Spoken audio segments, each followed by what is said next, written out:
अस्सलाम वालेकुम। I hope आप सब खैरियत से होंगे। आज की ये एपिसोड मुझे ऑलमोस्ट इमरजेंसी में बनानी पड़ी है क्योंकि मुझे इतने सारे मैसेजेस आ रहे थे जिसमें बार बार मुझसे पूछा जा रहा था कि ये जो बच्चों को, यंग बच्चियों को, 9 से 14 साल की बच्चियों को एक वैक्सीन शुरू करवाई जा रही है गवर्नमेंट की तरफ से। वो उसको वैक्सीन फ्री लगा रहे हैं और स्कूल्स में बच्चों को लगा रहे हैं। तो क्या ये सेफ़ है और हमें अपनी बच्चियों को लगवाना चाहिए या नहीं लगवाना चाहिए? अब मुझे इसके बारे में इतने सारे क्वेश्चंस आए कि मैंने ख़ुद भी इस पे बहुत ज़्यादा रिसर्च की और सबको इंडिविजुअली अलग अलग जवाब देने से बेहतर मुझे ये लगा कि मैं एक वीडियो बना लेती हूँ, एक एपिसोड इसी पे भी कर लेती हूँ और सबको इसमें ही आंसर मिल जाएगा। जी बिल्कुल, आप इसको लगवा सकते हैं, ये सेफ़ है। प्लस आपका ये कंसर्न कि ये अचानक से कहाँ से आ गया, ये बिल्कुल नई सी चीज़ है तो ये कैसे है?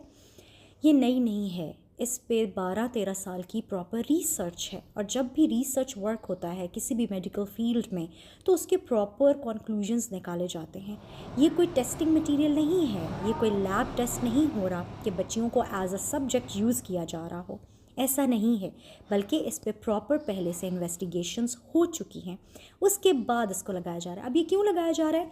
क्योंकि सर्वाइकल कैंसर का बच्चियों में इतना ज़्यादा इंसिडेंट्स था, इतने ज़्यादा केसेस थे और वो बढ़ते जा रहे थे, तो उसकी रोकथाम के लिए ये वैक्सीन बनाई गई है। और इसी तरह हमेशा अगर आप पहले भी माजी में भी उठा के देखें तो जितनी भी डिजीज़ हैं, जैसे कि पोलियो हो गया बच्चों के लिए, या फिर ईपीआई प्रोग्राम में लगने वाली सारी वैक्सीन, उनके पीछे भी बाकायदा एक हिस्ट्री होती है। तो बच्चों या बच्चियों को कोई लैब रैट के तौर पे यूज़ नहीं किया जा रहा, आप इसमें बेफिक्र रहें।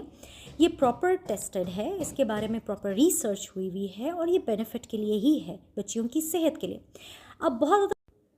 अब मुझे एक और बहुत ज़्यादा कंसर्न शो किया जा रहा था और वो ये था कि इससे इनफर्टिलिटी तो नहीं हो जाएगी, यानी कि बांझपन तो नहीं हो जाएगा, कहीं बच्चों के रिप्रोडक्टिव साइकिल के ऊपर तो इफ़ेक्ट नहीं होगा, कहीं उनकी बलूगत के ऊपर इसका इफ़ेक्ट तो नहीं होगा, या वो फ्यूचर में बच्चा ना पैदा करने की जो बच्चा पैदा करने की सलाहियत है उससे महरूम तो नहीं हो जाएंगी। तो इस किस्म के ये कंसर्न्स, ये फ़ियर्स सारे, ये ठीक है, इनको एड्रेस करना चाहिए, इनको एक्सप्लेन करना चाहिए, अपने फ़ियर्स के बारे में भी बात करनी चाहिए, मगर ऐसा कुछ भी नहीं है।